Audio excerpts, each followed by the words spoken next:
Good afternoon. Welcome to the session entitled Using Technology to Pull It All Together. We have two excellent panel members today, and I'm sure you'll find their perspectives interesting and informative. Next slide, please. This session is coordinated in partnership with the International Food and Beverage Technology Association. This is a non-profit focused on networking and education of food service technology professionals globally. The IFBTA operates chapters in the US and internationally and utilizes local and regional events to bring the industry together. They also have a certified food service technology professional certification program to bring education to the industry. Next slide, please. With housekeeping, could you please submit your questions via the Q&A tab at the bottom of the screen? Specify which speaker you would like to answer the question. Please stay away from questions regarding sales and pricing, political discussions, or disparaging remarks. Attendees will be muted, so please use the chat to share comments and communicate with the panel. Next slide, please. Now a word from Square, who has made this session possible. The word entrepreneur means a great deal. It means that you're in charge. It also means that you have the creative mind to make your business happen, to build it from the ground up.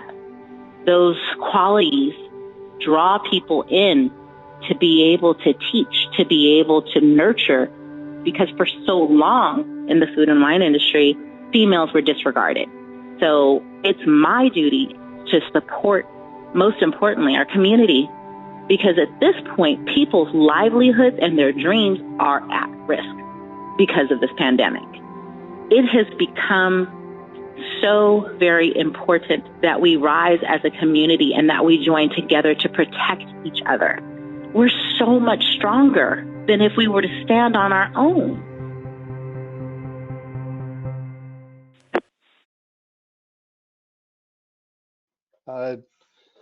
My name is Martin Holland. I'm the Managing Director of Stradabear International. We focus on technology implementations in the hospitality industry. I've been in the retail and hospitality industry for over 30 years, 25 of which as a CIO for billion-dollar-plus organizations. With us today, we have Mike Penner, who's the Director of Retail and Technology for Fairway Market, currently owned and operated by Village Market. There are almost 40 locations spread across multiple banners: ShopRite, Gourmet Garage, Fairway Market, in addition to operating 2 cooking schools, multiple cafes and restaurants, a B2B commissary that supplies bakery, deli, produce, and DFN items to grocery and C-stores in the tri-state area. As a Director of Retail and Technology, Mike operationalizes innovation and technology across all businesses, bridging the gap between operations, IT, and finance. Responsibilities include everything from sourcing to implementation and execution. Mike started with Fairway 7 years ago, and his background is a blend of operations and information technology. He spent 20 years with Costco wholesale, starting in the information systems department and eventually moving into store operations. Additionally, he is on the advisory board of 2 tech companies. Next, Jennifer Weibel. Since December 2014, Jennifer Weibel has served as a Deputy Director Business Operations and COO, Business and Support Division Service for MR, a division of the United States Marine Corps.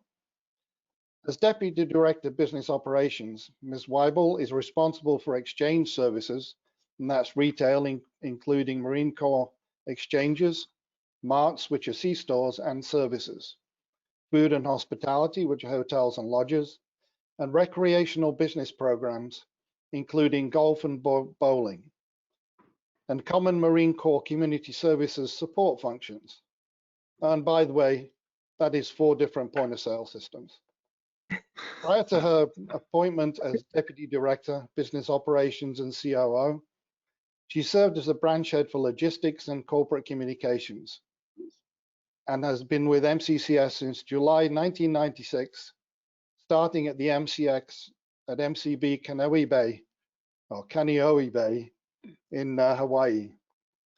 Marine Corps Community Services, MCCS, is a comprehensive set of programs that support and enhance the operational readiness, warfighting capabilities, and life quality of the Marines, their families, retirees, and civilians. The program includes employment, education, and transition assistance, fitness and recreation, deployment support and family team building, childcare and youth activities, prevention, counseling, and victim support, golf courses, dining and entertainment, lodging, and shopping. MCCS delivers goods and services at over 2,250 facilities with a staff of more than 12,000 employees worldwide. Woo! Jennifer, let's start with you. Sure. What changes have you been introduced as a result of the COVID issue to respond to customer needs? So as you described, we have a very broad portfolio of programs that we operate, and to your point, multiple points of sale system that are not integrated. So I'm sure you all know and understand that food specifically is very important to Marines. It's more than just a snack for them. It's fuel. It's their mission readiness. So we have a huge food portfolio that we manage, and mostly within our convenience stores, our Marine Marts, we have a huge food offering, food bars, sometimes indirect food operations, name brand fast food. We have over 86 name brand fast food indirects.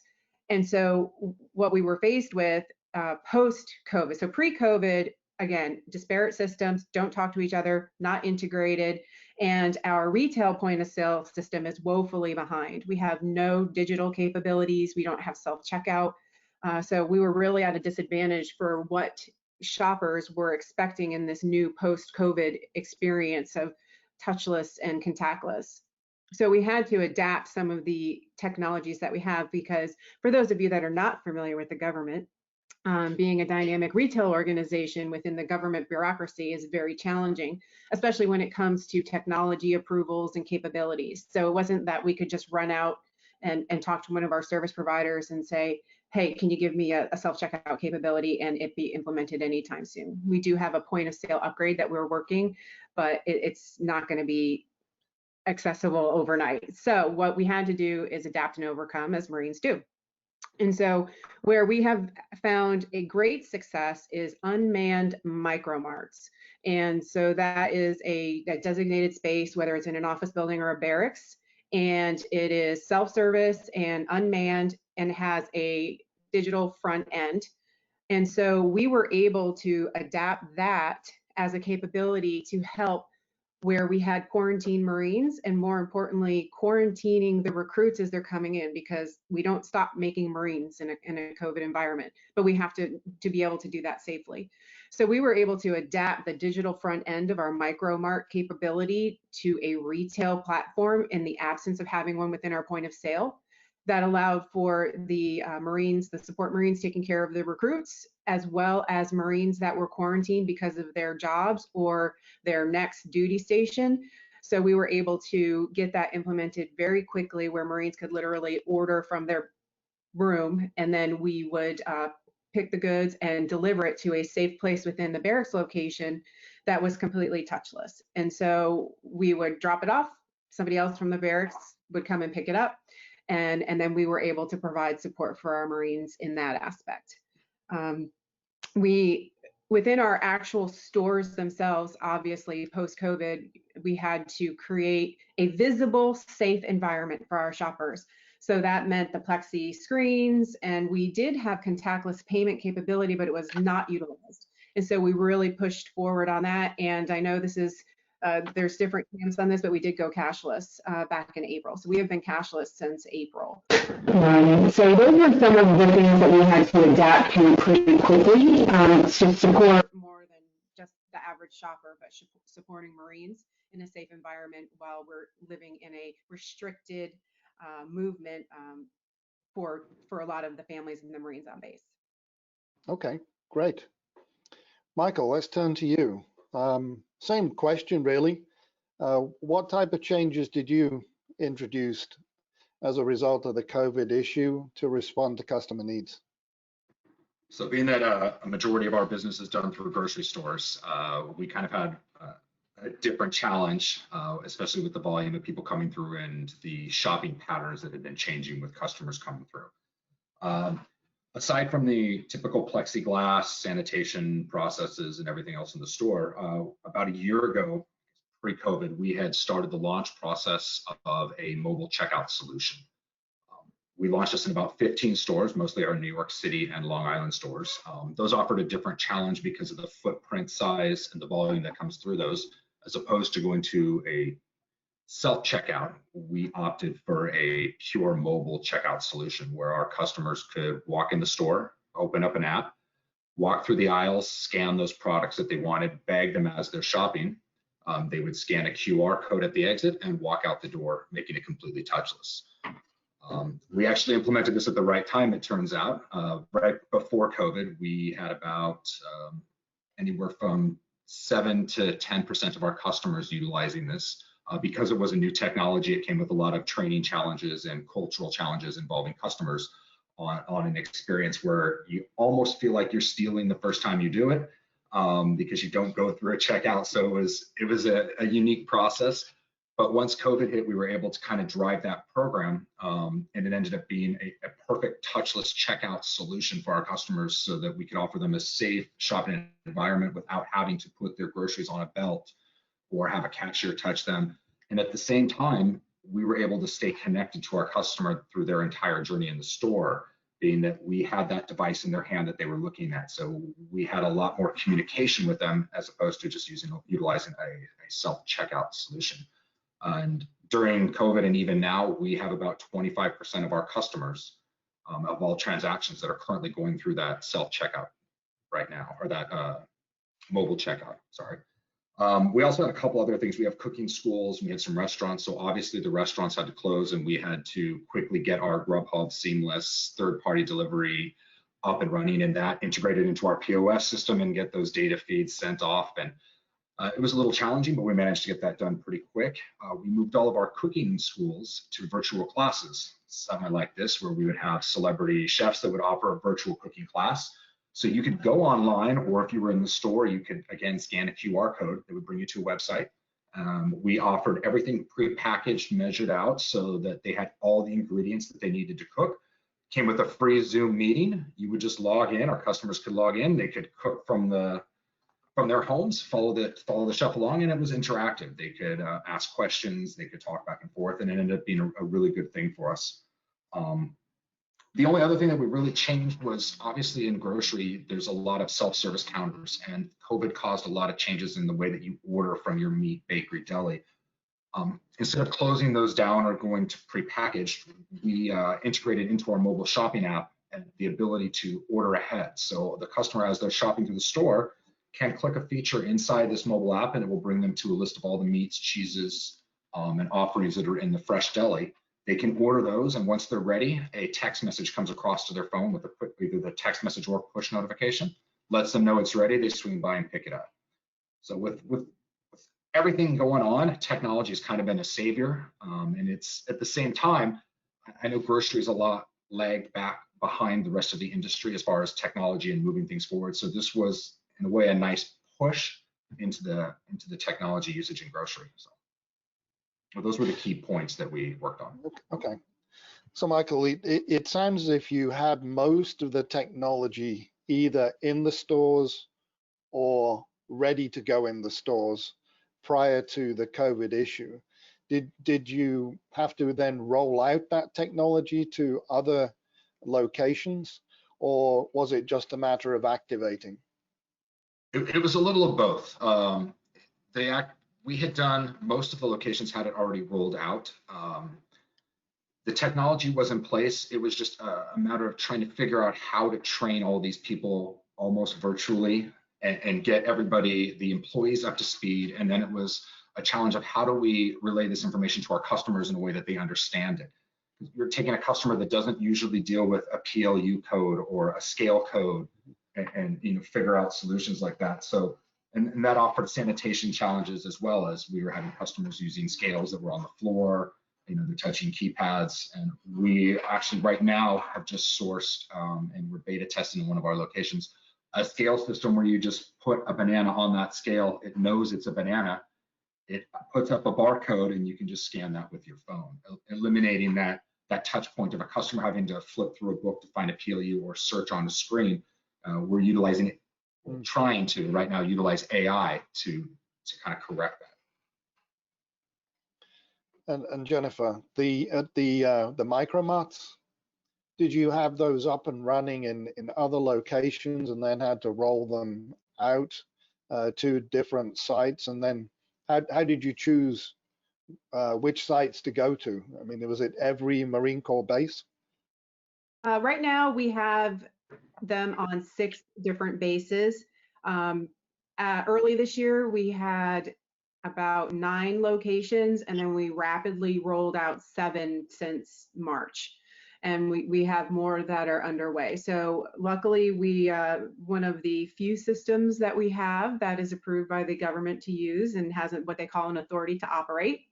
So that's why we've actually used this capability a little bit more broadly than it was intended for, because we can use that front end digital piece with the mobile payment option.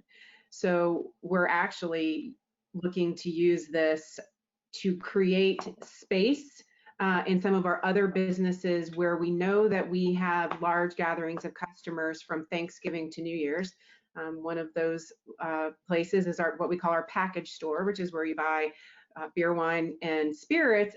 And so we know that the Wednesday before Thanksgiving, it's packed. And it creates concern for us that we're going to have all of these people in a small area, because the stores are not very big. They're only a couple thousand square feet.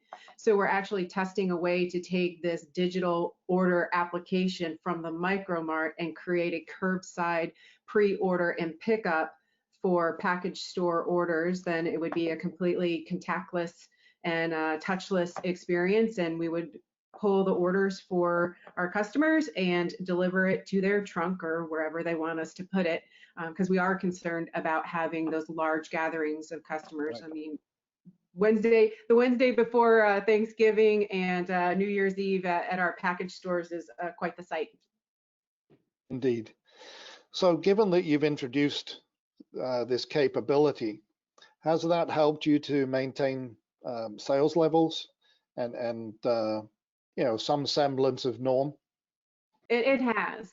In fact, our Micro-Mart sales and sales that are associated with that digital front end, so we're not to get into an accounting discussion, but those sales are up 188%.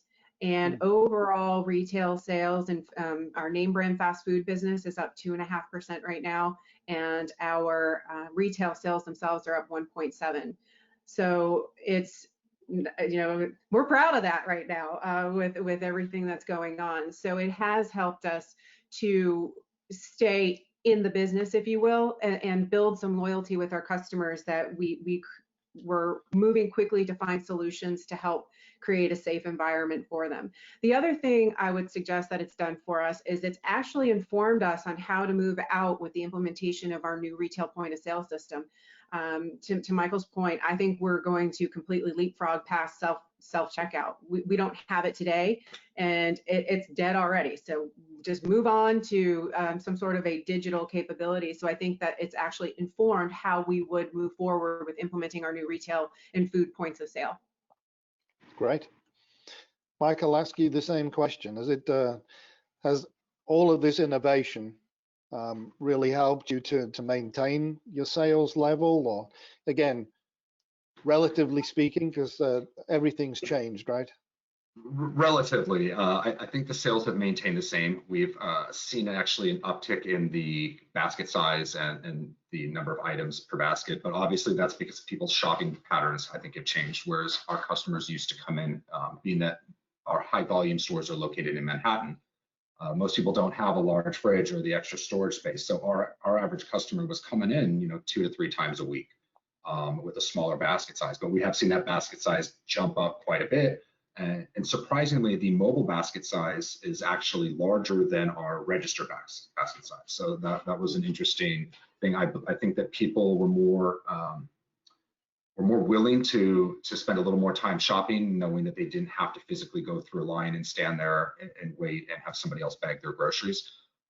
But to get back to the sales side, it's kind of hard to tell. It's been a lot of ups and downs since COVID started, with peaks and valleys everywhere. But overall, we have seen about the same number of sales. So we were fortunate not to lose any customers. And if anything, I think we may have gained a few more, being that we were the only chain in Manhattan offering a full mobile touchless checkout solution. So that definitely helped.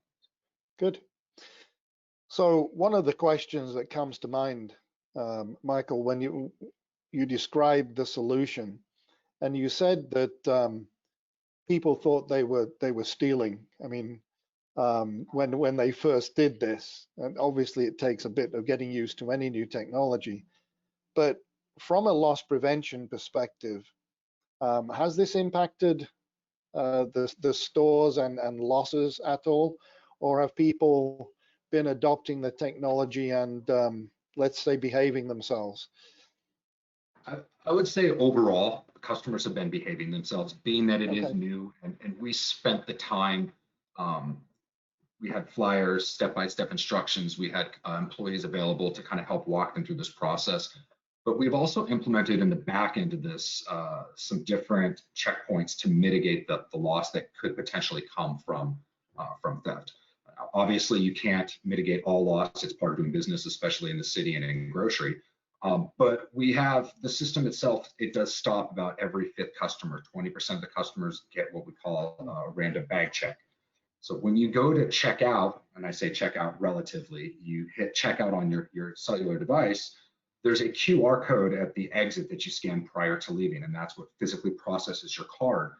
We actually installed beacons in the store, these color bulbs up on the front ends, and when you check out, if you're good to go, that light flashes green, makes a happy sound, and you can walk out the door, and it says, thank you for shopping on your phone.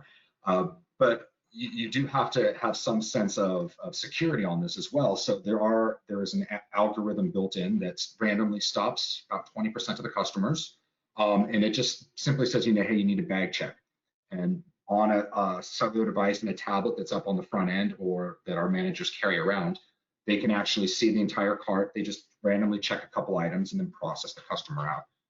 There are some safeguards in there. We can see who's in the store. We can see what they're purchasing.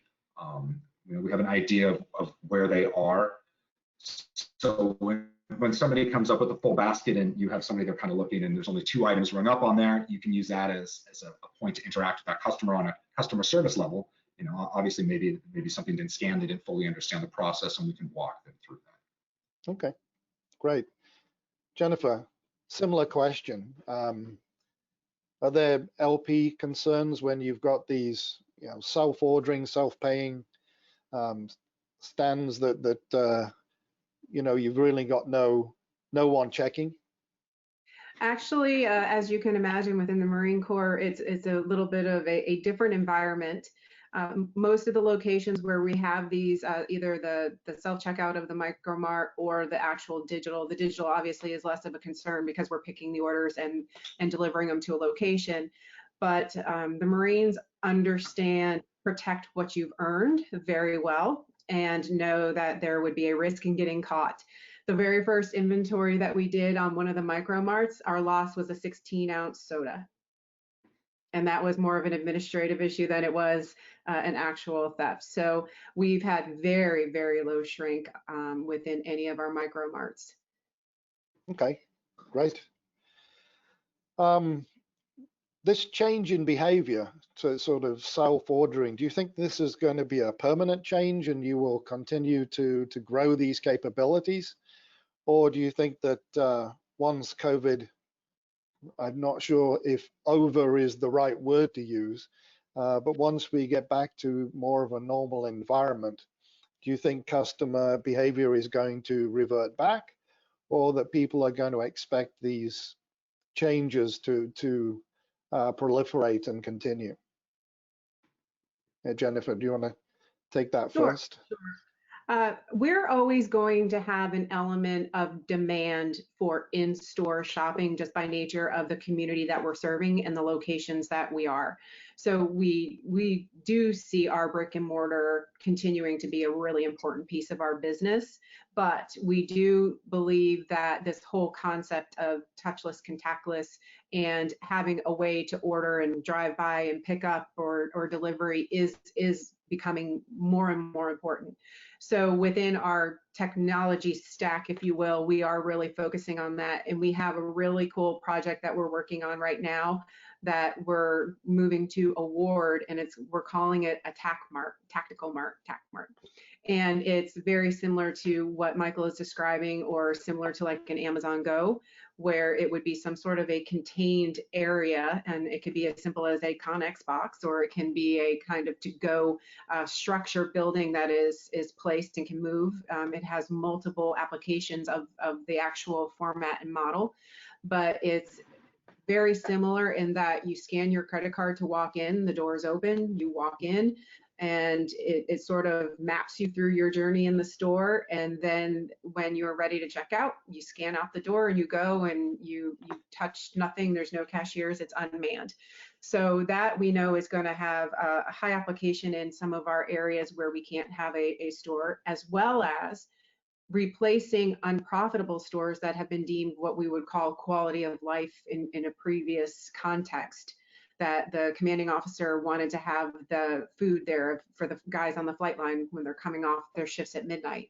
So we're really leaning into that. And as I said before, even probably leapfrogging some of the technology with self-checkout and going straight to digital checkout. So I do think that is going to have to be one of our strategic priorities over the next 2.5 years, as we are rolling out 3 new points of sale systems at the same time. I do not envy you. I don't envy me either. We have food, lodging, and retail all sort of rolling out at the same time, all with digital capabilities. I'm gonna have to agree with pretty much everything Jennifer said. I mean, I think the brick and mortar is always going to be in demand, especially in grocery, when you have offerings like fresh bakery, deli, produce items. A lot of that stuff people want to pick out for themselves. But I think what's changed is customers are going to expect a certain level of an experience in a store now, being that we've pushed this technology onto these customers almost by a necessity now. So I think we're going to see some kind of hybrid of the two, where it's a digital experience with inside that brick and mortar store, and how that looks is obviously going to vary on the business model. I mean, what works for Jennifer obviously isn't going to work for us with our volume coming through, but I think customers will expect a certain level of a digital experience or an ease of checkout or ease of shopping after coming out of this. So it's just going to be, I think, a matter of what can you do next to enhance that entire experience for that customer to make them want to come in to get that extra sale. And the other thing is I want to touch on is click and collect. I think that click and collect model is going to be huge. We've seen it in our suburban stores shoot up over 100%. Just the time that the COVID has started from where it was, and it was already growing at a rapid pace. So I think that's going to be another hot one. Okay. Changing a little bit of the perspective, I mean, how proactive have your technology vendors been during this process? I mean, have you had to drive them, or have they been driving you? Michael, if you could start. Surprisingly, they've become aggressive. I get a lot of different technology companies reaching out now with new innovations and new ways of doing things.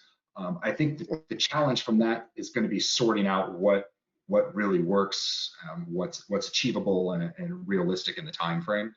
But I haven't had any issues with any of the technologies, even the ones that we're currently using. All the companies have been very forthcoming with getting that technology and upgrades and updates and different ways of doing it to us very quickly. I think they all understand that it's almost a necessity now with everything that's going on. Yeah, and I would say that our technology providers are probably more frustrated with us because we can't move faster. But you know, the Micromart front end, it's a relatively small company, and they have been fantastic with doing all of the development on a dime. I mean, we literally went from concept of the digital ordering concept. We went from concept to pilot in about 8 days. So, and then with this next step of the curbside pickup for the package store, we went from concept to we're like 2 days away from pilot. We did that in probably 10 work days. So they've been fantastic. And then of course our point of sale providers are limited because we are in the process of moving forward on new projects. So it's unfortunately not where you wanted to invest time or money when you know that you were going to be doing your broader projects. But the front end of the Micromart, they've been amazing and very flexible.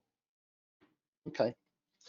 So these new models, and Jennifer, I'll start with you. Has it had an impact on staffing levels and the way that you have to staff the existing stores? Yes and no. So we're really using our vending and services teams to do a lot of the stocking and the support of the Micromarts. We've been pretty lucky with having the workforce available and not having to not work. So it's really been about shifting the focus and the resources from customer facing to this back end of picking and delivering, as well as keeping the Micromarts stocked. So the Micromart payroll is actually considerably less than what it is in the retail store, but we've just had to redeploy those resources to support where the business need was. Okay. And Michael, have you seen an impact on staffing levels? I mean, given that, you know, you've had to train customers as well as support the existing process, right? Yeah, it's kind of balanced itself out. In the beginning, it was very helpful with a lot of the sick calls and the call outs and the employees not coming into work. So it almost acted as a benefit initially, where because the lines were so long, this gave customers another way to check out.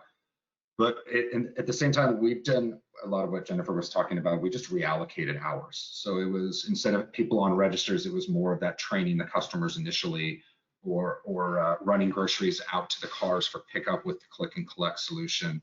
You know, the nice thing is a lot of these new technologies were able to save a lot of positions that were currently there. You know, the cooking school, we were able to keep that going and to still offer those programs, so we didn't have to reallocate those hours. It was just a change of how we did that business. And same thing with the cafes and all of those, the ability to still be able to take orders, deliver orders. It was just a matter of reallocating the hours to different positions. So instead of waiting tables, those people were running groceries out to cars and helping pick, you know, orders in the store. So it hasn't really impacted one way or the other. It's just been a shift in what people are doing, and it's been positive. Great. I guess the follow-on question, and obviously keep it pretty vague and cloudy. I mean, has it impacted profitability? Was there a cost to do this that was a cost of doing business and supporting customers at this time? Or has it shown you a different model that, you know, you can operate and maybe get to new customers and add profitability? So Michael, I'll begin with you. For us, it's been a little of both. Profitability is maintained about the same. There obviously is a little bit of cost with everything that you do. We were lucky in the sense that we had beta tested this prior. The cost of a mobile, and I'm just sticking with the mobile solution because it's the easiest to speak on right now, but the cost of a mobile solution versus a self-checkout was significantly less. Anytime you offer a bring your own device, there isn't the maintenance fees, there isn't the CapEx that goes with that initially. Obviously, there was integration costs, a lot of customer acquisition costs on, you know, changing that customer behavior from a self-checkout to a mobile checkout. But overall, I think profitability is a little bit higher in the sense that the sales have picked up, and the number of customers going through that channel of checkout versus a traditional self-checkout or a register obviously increases the margin on those items since we are touching them less. Right. I think it's kind of a little of both. It's helped us on both ends of that. Okay. And Jennifer, your insight? Sure. So one of the challenges that we have is that the transaction and credit card fees for the digital front end is higher than what our negotiated rate is, because it's two different type points of sale and two different credit card transactions. So we're in the process of trying to negotiate that now that we've kind of broadened the scope of the capability. So not materially, but definitely you need to be mindful, because more importantly, what we're seeing is our mix of sales has changed. So our high margin apparel and commercial military that we sell to, like during recruit graduations and such, have been significantly impacted. But as I said earlier, our sales are up, and we're seeing that in consumables and hard lines, which are lower margin items. So from an overall profitability perspective, as well as we were paying our frontline sales associates additional pay for about 3 months. And so overall, you add all that together, and profitability isn't as strong as it was last year, but we're kind of, and I say this kind of tongue in cheek, this is the throwaway year. So let's go ahead and get it all implemented and all figured out, and then be prepared to hit 2021 with the ground running, and be able to get back to the profitability levels that we had been enjoying previous to all of this. Right, right. Okay, a bit more of a theoretical question. If you could add more technology solutions today to help customers and drive sales, and you could do it without the government timeline, what technology would you add, and where would that be? I want to be Michael when I grow up. Yeah, I think that, what Michael and his company has implemented is really where, if I were sort of queen for the day and didn't have budget and constraints and all of that, that's exactly where we would want to go, is just frictionless for the customer, frictionless for the associates, and just really focus on driving the value and the offering that we have to support the Marines and families in readiness. Okay, Michael, what's next? I mean, you've made some dramatic strides in terms of technology, but supporting customers in time of issue. What's next that you would do? I think the next step is obviously to build off of what we currently have and make that whole experience more personalized. So it's what can we do to personalize this experience now that we have this new technology, and we've got to figure out all of its capabilities.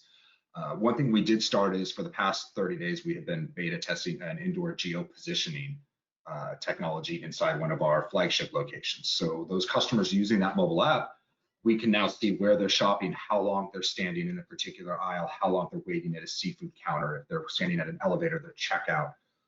And the other thing that we're able to do with that technology is we're able to not just get the data on the customer and their shopping habits, but we're able to personalize the experience by adding in an AI tool that says, hey, you just bought a baguette.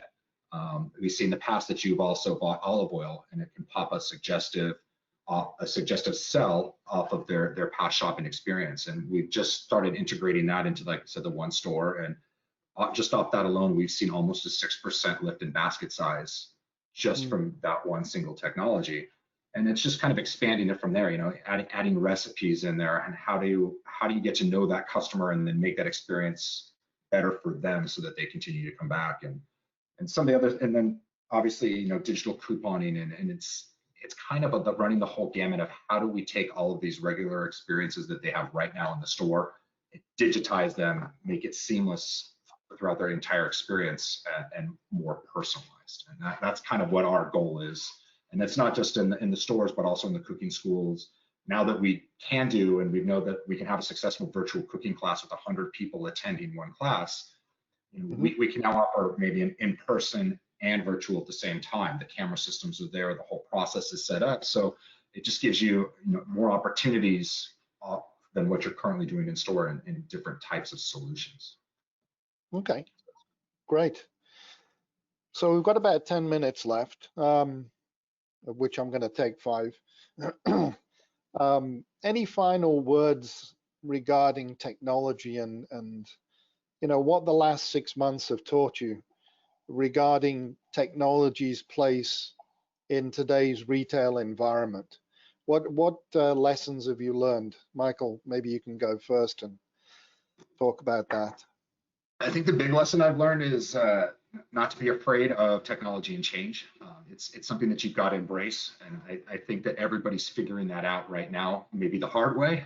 But I think a lot of this stuff could have happened earlier. But it's good that the industry is now looking at different ways of offering and getting people experiences in the stores, the new ways of checking out, new ways of ordering with click and collect. I would just say always innovate. I'm trying to instill that culture across the entire company that innovation is the key. If you have an idea, bring it up. If there's something you want to try, let's take a look at it and give it some thought. But I think that's the direction that people have to go, is just kind of embracing innovation and change, and then making sure that you're innovating for your customer and not just for the sake of innovation. So I think one of the key takeaways is to listen to your customer, what they want, what they need. We knew they wanted a seamless way to check out that was touchless, but still gave them everything that they would get if they were to go through a regular register. So it's taking the time to listen to your customer and then innovate for their needs, not just to make technology happen. So I know that part of your role is operations as well as IT. Does what you just said about innovation and willing to take a few risks and really move the needle forward, is that espoused by all the management, all levels in your organization, or is it still a little bit of a challenge when it comes to convincing people to move forward? I would like to say it was everybody, but it's obviously a bit of a change management situation. There are select people who are more innovative and more open and willing to try things and change. But I think as long as you have enough people pushing it and constantly looking at it, I think people will come around. It's more of getting to the cultural shift in the organization as a whole. And you're right, it's not everybody, but I think that there's ways to show that it's working. And this, as bad as this whole experience has been, I think it's opened the eyes of a lot of operators that technology is not scary, it's not dangerous, it can be useful, and it can be your friend. Great. Jennifer, technology, what has it taught you, or what have you learned about technology and its place in the retail environment in the last 6 months?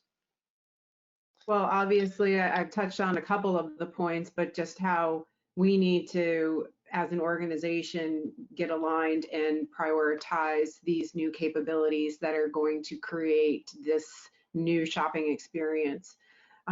We're really thinking about it almost, you've heard of BOPIS, buy online, pick up in store. Well, we're thinking about it as BOPA, buy online, pick up anywhere. And so that means it could be curbside, it could be in your barracks room, it delivered to your barracks room, it could be delivered to your home, it could be sitting at the customer service desk and you just run in and grab something and go out. So it's really forced us to, within our innovation arm of our headquarters organization, really try to push ideas and initiatives forward. And as I said previously, that challenge is bringing the approval process and the funding along with it. So we have some great opportunities and ideas, and hopefully we can pull everyone else along.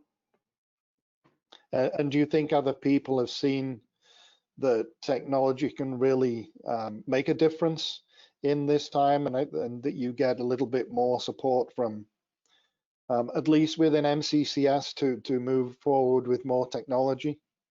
Absolutely, and I think that the roadmap that's being developed of what a 5-year technology investment strategy would look like to focus on these areas of innovation, and obviously creating the business case and the return on investment for the Marines' money, because at the end of the day, that's what it is. It's the Marines' money. Whenever they purchase with us, those profits we reinvest in technology, and so we need to be very good stewards of that, the money. So I think that with the way that we're approaching the funding, and more importantly, showing the gap, is definitely going to align the organization and get everyone focusing strategically on those initiatives that support Marines, families, and drive revenue. Great, great. Well, I want to thank you both. It's been a really interesting discussion. I don't know if we can go to the last slide, if we could.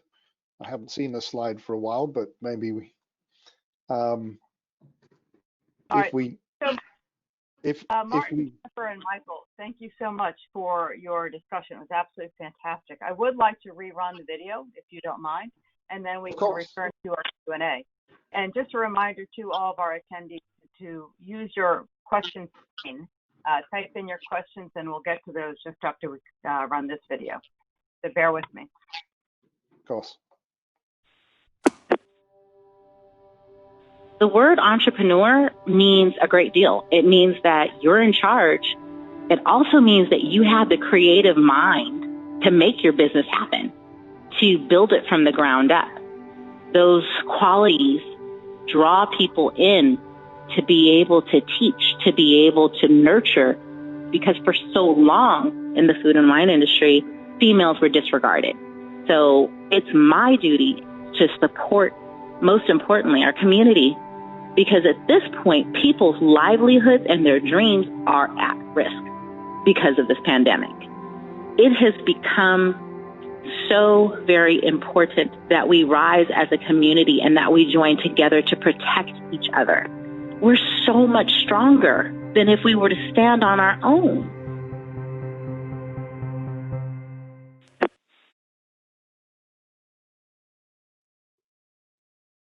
So I do want to thank again our sponsor, Square, who's made this session possible. Square provide an online store to take orders on your restaurant website and provide integration for delivery and curbside pickup, order management with consolidated reporting, and team management. For more information on these offerings, please visit square.com. Once again, I'd like to thank Jennifer and Michael. Really appreciate them coming in and sharing openly their ideas about technology and the impact on their businesses. And thank you everyone for attending and participating in this session. I'm looking to see if there are any final questions. I don't see any at the moment. No, we don't have any questions in the chat box. Please do keep in mind the chat box is there if you would like to ask questions. And Michael and Jennifer, I thought your discussion was absolutely fascinating, and I do have a question. You laid out an awful lot of technologies and programs and systems that you're considering implementing. So what's the low-hanging fruit? You know, what are you going to try first? Is that directed towards me? Yes. Sure, you go first, Michael. I think right now the easiest one for us to do from a store's app perspective, since we already have the app up and running and we've got the adoption rate so high, I think the first thing we're going to look at doing is rolling out the geo positioning and the recommendations to all customers, because I think that's extremely simple. It's just a simple APK file and an integration that goes onto that app, and it'll instantly drive sales up a minimum of 5%. Just off of the recommendations. And then from there, it's, you know, again, back to digital couponing, incorporating the loyalty program and a bunch of other, you know, customer facing features into the app. But I think right now it's, if we can pick up that extra 5% just from recommendations and upsells, I think that's the easiest one right now. Wonderful, thank you. Jennifer, do you have a thought on that? Sure. I sort of joke around and say we don't have low-hanging fruit. It already fell on the ground. I just need to bend down, pick it up, and run with it. So first and foremost, it's building that digital foundation within our retail, food, and lodging points of sale systems. And then we're also moving forward on developing an app that would house all three of those, or even more of the disparate capabilities for a one-stop shop for our customer. So I would say that that's our low-hanging fruit opportunity to get moving on those. Wonderful, thank you. And Martin, no questions in the question chat box. So Okay. I'd like to thank all three of you. And Martin, do you have any comments to wrap up our presentation today? No, I just would like to thank again Square and the IFBTA for helping us to put this session together. And thank you again to the panelists. Really enjoyed talking. Thank you for the opportunity. Thank you. Thank you all. Thank you to Square for sponsoring the session. I hope that you all have a wonderful afternoon, and I hope to see you at other sessions at Live at Your Table over the next day or two. Thank you all so much, and I will now conclude our webinar.